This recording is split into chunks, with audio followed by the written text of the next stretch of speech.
welcome to Caldwell County Today. My name is Deborah Ashley Smith, and I serve as the Business Development Director for Caldwell UNC Healthcare here in Lenoir. And it's my privilege today to talk to you about Jonas Hill Hospital and Clinic. And we're going to focus today on the clinic, which is just opening here in our community. And we are in the facility today, and we'll look around and show everyone what they could expect if they came here to meet one of our providers. And we also are going to meet the providers and the director of the facility and learn a little bit as well about how we came to have this great facility here located beside the hospital on Mulberry Street. So if you were a patient coming here for services, you would have the opportunity to enter this beautiful office, very much like any medical office, nothing very much different. And Linda, who is the AOA, would be your first line that you would speak with. She would help you make an appointment or help you see your provider if you were here for an appointment. Kristen, I am so happy to have the opportunity to introduce you to the community today. Your name is Kristen Grant, is that correct? That's correct. And if you don't mind to tell us a little bit about who you are and what you've done in your career and even things about your personal life, that's great. We like to know about people. So go right ahead and tell us. Sure. Well, I'm originally from Michigan. I got my bachelor's degree and my master's degree in social work, both at the University of Michigan. When we decided we had new careers, we had new degrees, and decided we were going to leave Michigan, and we moved to North Carolina. So we've been in North Carolina for about 16 years now. We were living up in the mountains. And I was working at a local community mental health center. Throughout my career, I worked on an ACT team, which is a community-based team that works with individuals suffering with mental health issues. And then I was promoted to a center director. So I worked as a center director of a community mental health-based clinic for several years before leaving and moving my family to Caldwell County and starting to work here. And so I've been the director of our inpatient unit since May, and starting with our new opening of our outpatient clinic. All right. Well, we're very fortunate to have you here. Thank you. And I think we've had social workers in our community before, but as you know, we have not had a lot of mental health services that are just hospital-based before, and so it's a great opportunity for you and for us. So tell us a little bit about this facility as far as, is it open now, and what the hours would be, and how you'd go about getting an appointment? Yeah, absolutely. So even though our inpatient unit has been open for a little over a year now, our outpatient clinic is just open this week. So we're super excited about that. We are open Monday through Friday, 8 to 5. We do close from 12 to 1 for lunch. But otherwise, we are here, we are available, and we're ready to serve the community. We're super excited to be open. So tell me what kind of patients you might expect to come for services at this facility. Sure. I mean, all of us struggle with lots of life issues at any time. So it doesn't matter if someone is just struggling for the moment or has been struggling for a while. We all could use some help, so anyone is welcome. We treat depression, multiple anxiety disorders, mood disorders, even some psychotic disorders. So depending on what you're struggling with, at least come in and talk to us. Yeah, so if you just don't know, there's certainly, you're open to have people just come in and check it out and determine if it's a good source for them. Right, when you first come in, we'll do what we call a comprehensive assessment. So we'll get to know you. We'll talk to you for a little while. The first appointment is going to be longer than a lot of them, as we're going to get to know what's going on and a little bit about your past history. And then as we get to know you, we'll work with you and decide what the best plan of action is. So are there age limits on the people that you see at this moment? I know we're opening new, and we may evolve, and we may have a lot more services as we get some time behind us, but tell us who you're seeing now. Right now we are seeing kids going down to age 6, so 6 and up basically, so 6 to 106. Okay, all right, so there's an opportunity for all of us, and we all hit tough times sometimes in our lives. So, Absolutely. Well, we really appreciate. Is there anything else you'd really like for us to know other than the fact that this is an absolutely beautiful facility? It really is. I mean, we're brand new, so it's a beautiful facility. We have great providers with years of experience. Just everyone, again, at some point in their lives needs to reach out for help, and it shouldn't be something you're not embarrassed to do. There is a stigma against getting mental health treatment, and we need to end that stigma because we all need it at some point in our lives. So since you are also over the hospital side, this is a good time to just talk about that a little bit, because we have a year behind us. Yeah. And it's pretty amazing that we were able to open our hospital in the middle of a COVID pandemic. Yeah. But talk to us a little bit about what happens on the hospital side, because the clinic and the hospital are located right beside each other. Yeah, absolutely. And we hope to have a really good working relationship between both our hospital and our clinic that we can refer back and forth if necessary. Our hospital is a 27-bed unit. We work with anyone 18 and up, 18 to 64. We serve both male and female. You do have to have a primary mental health diagnosis, so we don't do straight substance abuse like straight detox. But anyone who's struggling and needs that kind of wraparound 24-hour day, 7-day-a-week care, it's a great place. We have, again, it's a beautiful unit, lots of natural light. We have a outside courtyard, which not all hospitals do. So we're able to go outside and get fresh air as well, which can be very healing for them. So with the clinic side, you don't have to have a referral to come. Correct. You can just call in on the number, and we'll Absolutely. provide that number a little bit later in the program. But you can just call, and everyone is open to come. Absolutely. But now the hospital is a little different. Yes. So in order to be treated at the hospital, you have to come through an emergency department. That correct? Yeah, we do need medical clearance just to make sure everything medically is going well with you before you come over to the inpatient. So you can come to Caldwell emergency room or your local emergency room, and we do serve people from all over the state at our hospital. Okay. So would I need to be, let's say I had just had a heart attack and I had come to the emergency room, but at the same time I was suffering from some pretty significant mental health issues. They're going to treat my heart attack first in the hospital, right? Right, of course. And that's really common. I mean, physical health issues can create a lot of depression, a lot of anxiety. It's a scary time in anyone's life.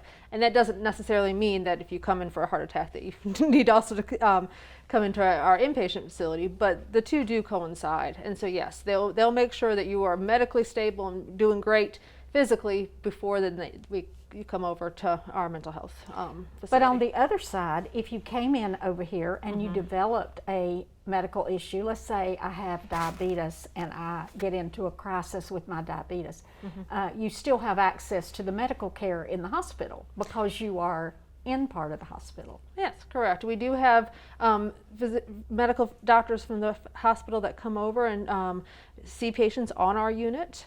If it got to the point where you is an emergency situation, we can transfer you back over to the main hospital as well. Okay.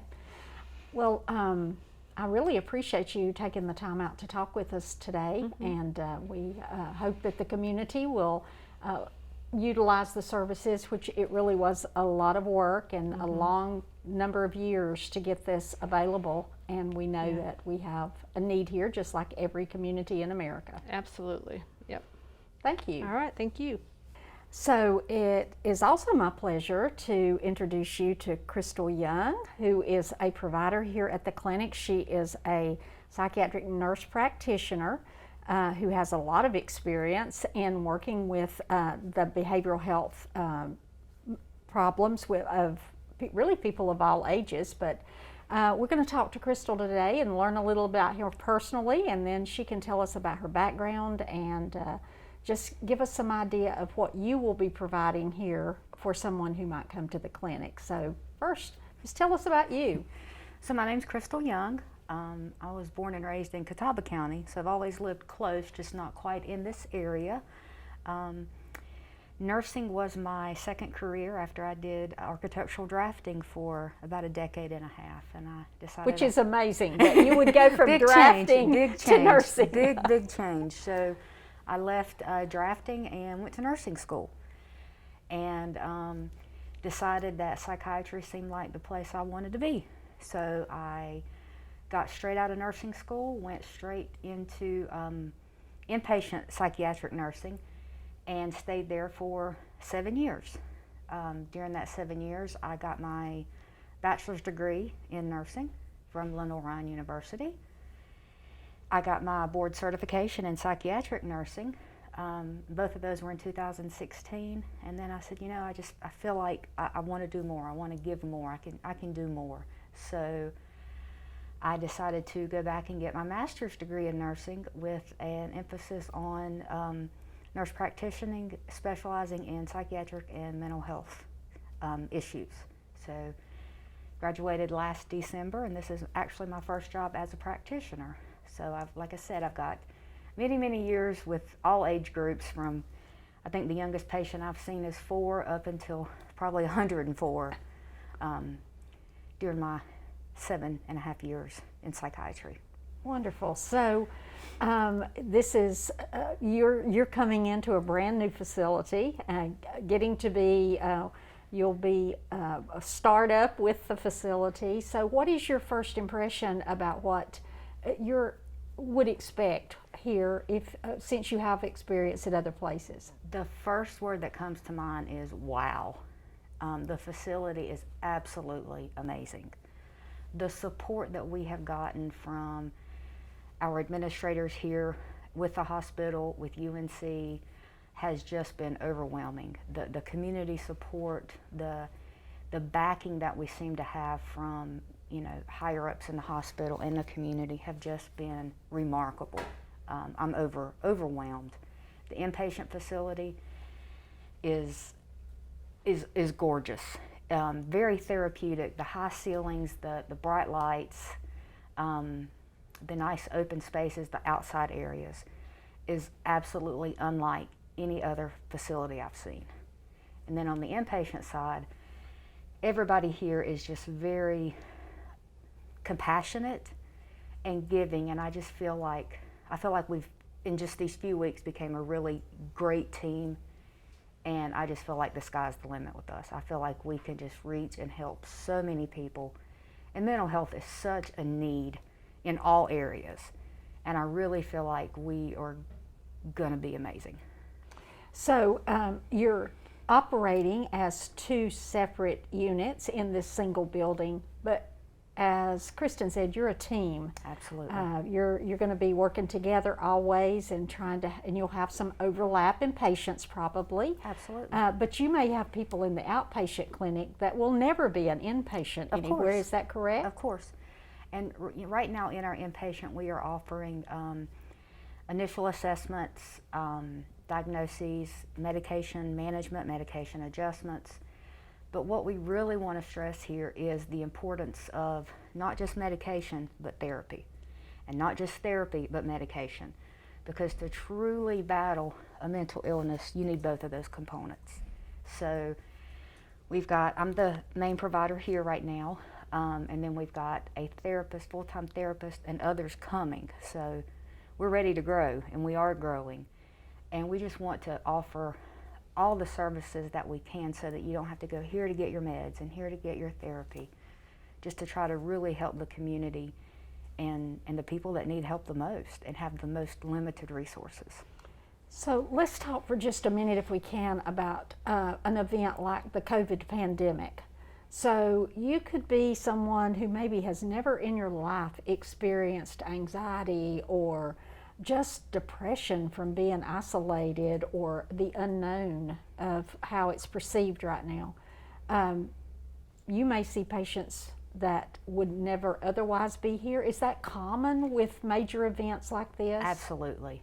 Anytime anything abnormal happens. And it could be abnormal for a lot of people, or it could just be abnormal for just me or you or anyone.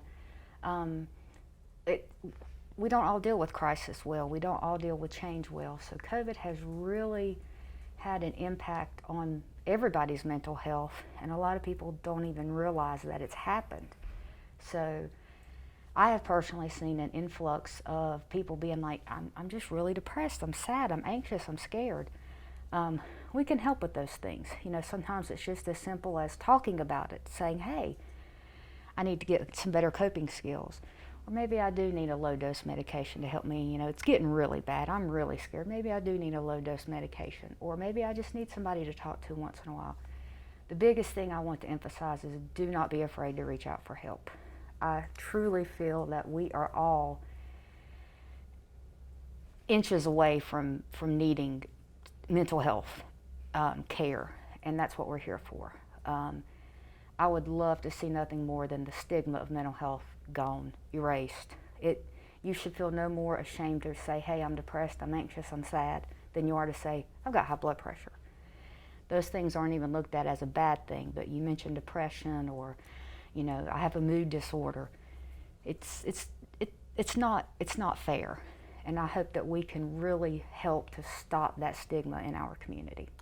So can you think of a symptom that someone, maybe older like me, might be having right now, that they would not even think would be associated with things like, could sleep be affected? Sleep could be affected, either sleeping too much or not sleeping enough, being so nervous and worked up at night that you can't fall asleep because your mind won't slow down. That could be, you know, a symptom. Being so afraid that you sleep all day, or maybe you're sleeping all day and not sleeping at night. Any differences in your sleep, you know, waking up very often. All of those things usually have some sort of stem in mental health, and there's usually, you know, coping or sleep hygiene, things like that we can do just to help you realize, hey, you know, there's nothing wrong with me, I'm just having a tough time right now, and, you know, if I do this and this, you know, I can probably fix this, and that's why we're here, you know, to basically make everybody's quality of life better. So I think there are some misconceptions to people who've never tapped into mental health care, that once you get in, you can't, it's kind of a lifetime thing. That's not true, That's is not it? true Very at all. often people are able to find resolution. Very often. A lot of times with you know, starting, especially medications, a lot of psychiatric medications, you don't get a result the next day. You're not going to get a result the next week. Month and a half, 2 months, you're going to start seeing results. So a lot of people just get frustrated and say it's not working, forget it. So we just have to be diligent. We have to make sure our patients are educated and what to look for. You know, if you take an antibiotic, you're going to start feeling better quickly. If you take an antidepressant, you're probably not going to notice a difference for a month or two. So, and just because you take an antidepressant today, doesn't mean in 6 years you're still going to be taking a medication. It could just be as simple as, we'll get you a little dose of medication and a little therapy to get you through this rough spot, so you learn better coping skills, you learn how to manage it, and then you've met your goals in therapy, you no longer need these medications, you're done. But we're always here if something else happens. All right. And no one should ever feel bad that, here we go again, I'm depressed again, I'm back. Substance abuse is also a big issue, and like Kristen said, we can help with substance abuse. You just have to have that primary mental health diagnosis of, you know, depression or something to go along with it. Okay. And a lot of time one leads to the other. Sure. Substance abuse may lead to mental illnesses and vice versa. So again, no one needs to have a referral from another physician. If they wanted to come in and talk with you, you can just make an appointment, and Absolutely. Once you've spoken with them, you can determine if this is a treatment or therapy that would be beneficial. Absolutely. I like to sit down with my patients and get as much history as they're willing to give me, and then, you know, how can I best help? Because I feel like everybody, you know, you may have 3 or 4 issues, but what can we work on first? You know, what's most important today that we can work on fixing? And sometimes, you know, you make my sleep better, my anxiety lessens, my depression lessens. And it's really, I really try to sit down and talk with my patients about what they truly want to accomplish by being here. Because it may not be what I feel they need to accomplish, but this is for them. And my patients are the experts in themselves. And I want them to know that, and we'll work together and have great results. Well, we really appreciate you being willing to share with us Absolutely. and introduce yourself to the community, and I know that's going to make people feel much more comfortable about coming in. You're so easy to speak with, you and Kristen both, so thank you very much. You're welcome, and just know we're truly here to help. Everyone that I've met here, you can see that passion, so that's why we're here. Thank you. Thank you. So Alicia Stanislaw is now joining us, and she will not be a new face to many people that might be watching today. She's been a real advocate after she came and joined the hospital for helping us get mental health services available at this level in our community. So Alicia, tell us a little bit about who you are and how you came to be at the hospital and how you came to develop such a passion for mental health care. Well, thank you, Deborah. Appreciate the opportunity. So my background is an oncology clinical nurse specialist as well as school health. I came here to Caldwell Memorial Hospital in 1995, and we worked on creating our cancer program at that moment in time. And then I was honored as a nurse to leave and enter into school health, and I got to serve thousands of adolescents and teenagers at West Caldwell High School, and I did school nursing for 12 years there. During that time, I absolutely worked with young people in our community as well as families, trying to navigate and access mental health services. Almost impossible. We have an anemic workforce when it comes to psychiatry in our community at that time. We had no psychiatrists on site. We had access to community mental health, but beyond that, we did not have a program in place to help men, women, and children in our community with their mental health needs. And 4 years ago, I was asked to come on board and join our team here to create a new psychiatric service line. So you work not just in the psychiatric service line, but you have other responsibilities as well that you were equally passionate about. Absolutely. So my role as service line director is both for psychiatry and then as well as for women and children here at Caldwell UNC Healthcare. So it's really and truthfully, it's not that far apart because the health of women and children are very much aligned with mental health because everybody needs to be healthy. Correct. Mentally. Absolutely, yes. So you came on board, and our Laura Easton, our CEO and president, had a vision. And she had been developing that vision for a number of years to bring psychiatry services and mental health services into our hospital system. You embraced that idea when you came. And so what was that vision, and what has happened since then?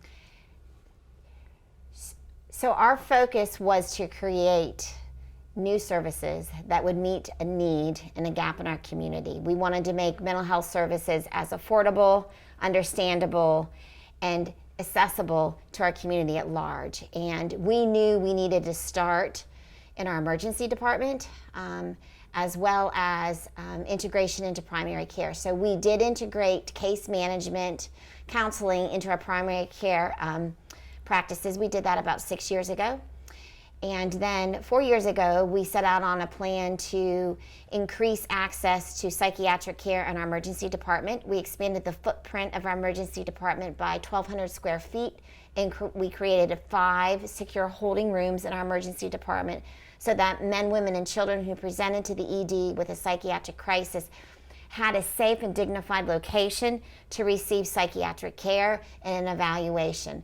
We also integrated telepsychiatry into our emergency department so that we can have a psychiatrist do an evaluation of a patient with a psychiatric crisis during their stay in the emergency department, determine disposition, and if in fact that individual needs hospitalization and or referral to outpatient mental health services upon discharge from the emergency department. So we created a footprint of psychiatry care and evaluations in our emergency department, and that's been live now for 2 years. During that time, our vision was to increase access to rural adult inpatient psychiatric beds for inpatient hospitalization. And our administrative team over the last 8 years has been working closely with the state of North Carolina to make that reality happen. We did receive funding from the Dorothea Dix Property Fund to build an inpatient psychiatric unit, a 27-bed adult psychiatric unit here at Jonas Hill Hospital and Clinic. And that was a dream of Lori Easton and our administrative team, and we did open our inpatient unit on July 20th of 2020. So we're 1 year young with our inpatient psychiatric unit. At the time of planning, when we started looking at the continuum of care that we felt was needed for our community, we started discussing the opportunity of what is the follow-up services, the wraparound services upon discharge. And we knew that there was a need in our community for outpatient psychiatric services. At that point, we determined we would like to build not only a Jonas Hill Hospital, but also a Jonas Hill Clinic. And at that moment in time, we made the decision to change our blueprints and add a clinic to be part of our Jonas Hill Hospital and expand the footprint not only for inpatient hospitalization for adults, but also outpatient psychiatric services in a clinic setting for men, women, and children. And so we're sitting here today after our inpatient unit's a year old. We are sitting here today welcoming the opening of our Jonas Hill Clinic with a brilliant, amazing team of dedicated psychiatric professionals that will provide that outpatient services here at the clinic.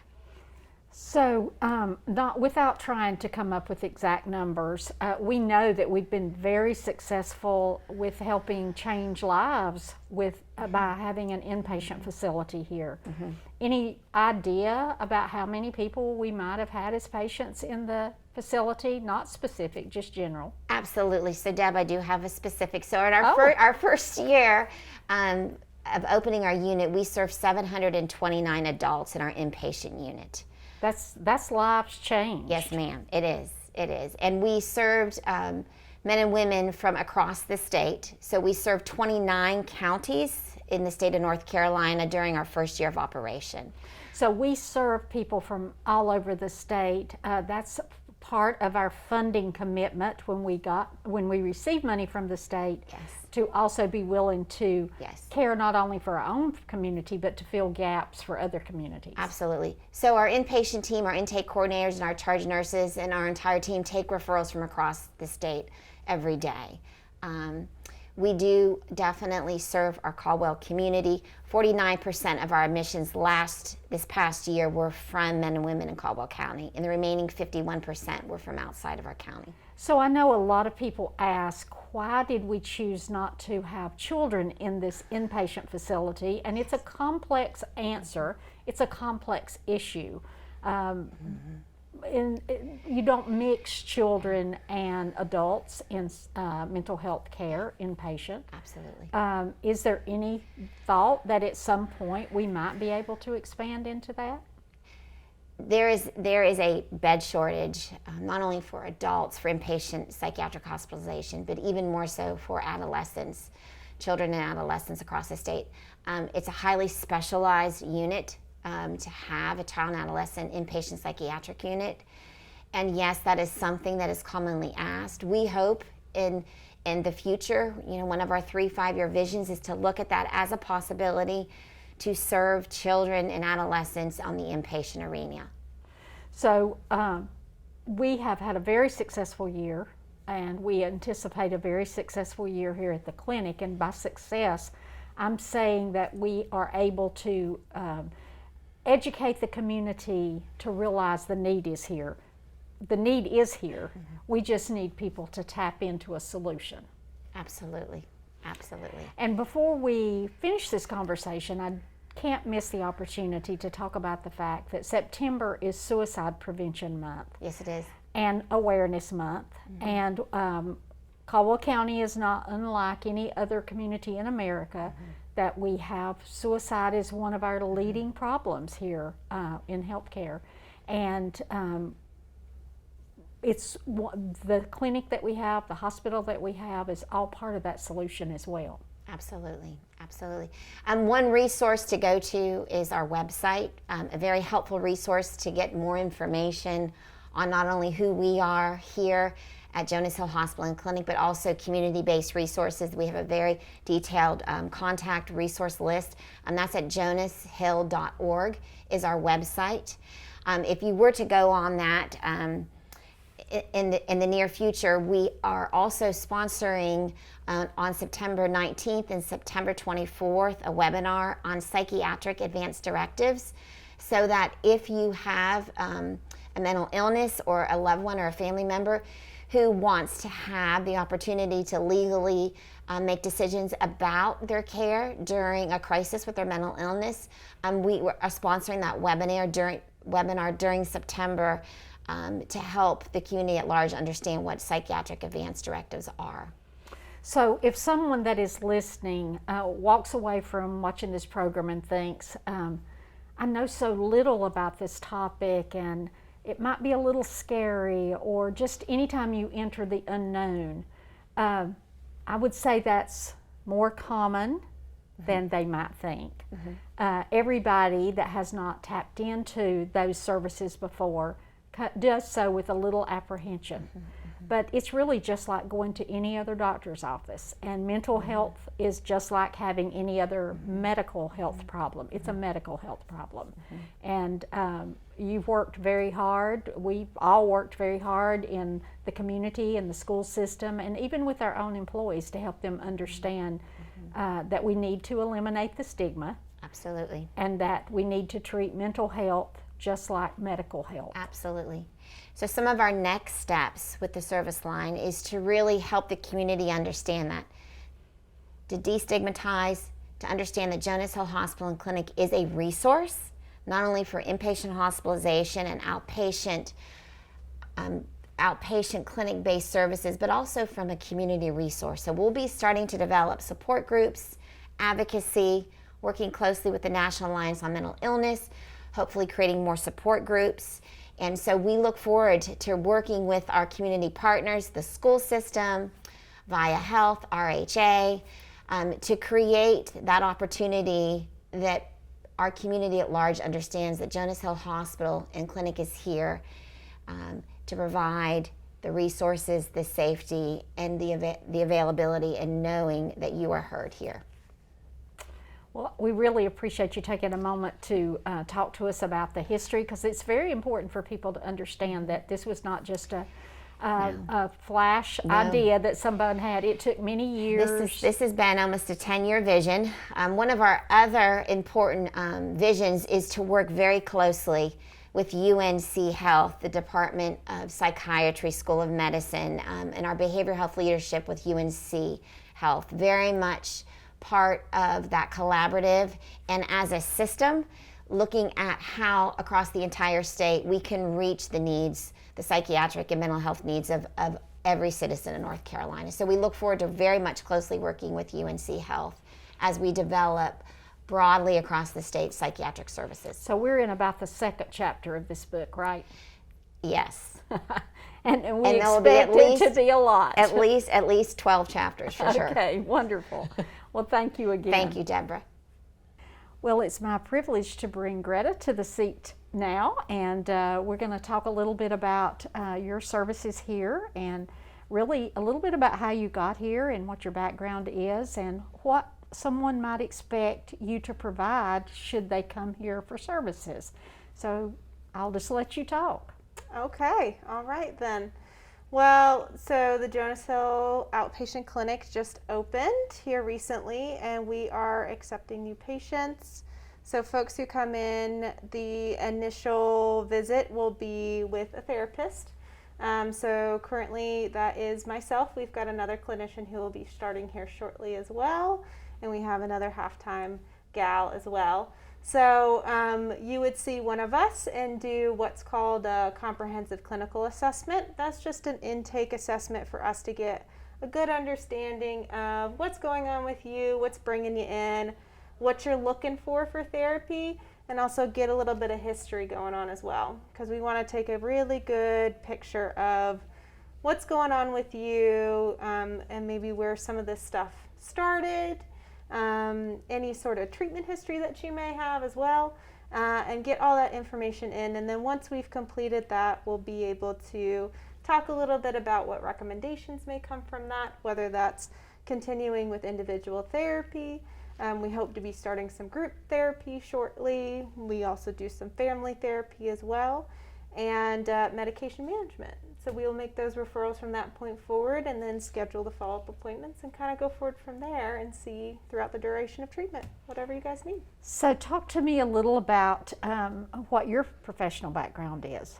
Sure. So I am a licensed marriage and family therapist. That is my licensure. I completed my graduate degree, or my master's degree, at Appalachian State University, and I graduated there in 2014. I worked in an outpatient clinic in Ashe County for a couple years, did some care management in rural North Carolina as well, in the mountains of North Carolina as well, and then have now come to the Jonas Hill Outpatient Clinic to do therapy. Wonderful. Yep. So just thinking back over the course of your career and your many steps that you've had to get to this point, what is your impression of the facility and our plan for how people might get treatment here? I think it's a great integrated care model for the first part. You know, you've got not only the therapy and the medication management portion under one roof, so that's really important. Evidence-based shows that folks are most successful with a combination of medication and therapy, not just one or the other, depending on treatment and what's needed, but that is seen as the most beneficial. So that is super helpful to have both under the same roof, because we can communicate with one another. I can go down the hallway to Crystal and say, hey, I just saw so-and-so. This got brought up. I just wanted to let you know, so when you see them next, to keep this in mind. Or they brought this up as a concern that they want to make sure to address. That you can't necessarily get. That communication piece is really difficult in other environments. So that's all really great and helpful. And I think the big thing with us is that we're really excited to grow and to continue to serve the community as best we can. Make sure we're connecting with community resources also. You know, it's not just about therapy, it's not just about treatment, it's about how you're connected with the community and what you're doing outside of just the hour or 2 hours that you're with us. We want to make sure that you're continuing to have your needs met in the community and continuing to connect with support systems that are going to help to continue to improve your overall well-being. So this facility is obviously a very nice facility. Mm-hmm. Do you expect that the people who come here will be people who have had long histories of counseling and therapy, or maybe more so people who have never had access to that before? I think both, right? And I think the good thing also about the system is because it is embedded within the UNC health system in general, we're right now getting a lot of our referrals from primary care practice providers who have been really the first line resource for these mental health challenges, and seeing people on a regular basis who are not connected with therapy. And so they're coming into their primary care provider talking about increased depression or increased anxiety or whatever other symptoms they may be experiencing, and their primary care provider is now able to say, you know what, we've got a local provider we can refer you to who can follow up with you and address some of those concerns. So I think on both elements, you know, people who have been seeking therapy before or have been doing it, some of the folks we're already seeing are people who have been in the mental health system for a long time, and then we've got new folks as well, so a little bit of everything. Well, we really do appreciate you coming to be part of this team, and we know you'll have a great deal to contribute, and we look forward to having the opportunity to introduce you even further to the community. Sure, I sure hope so. I'm really excited, very excited about this. Thank you very much. You're welcome.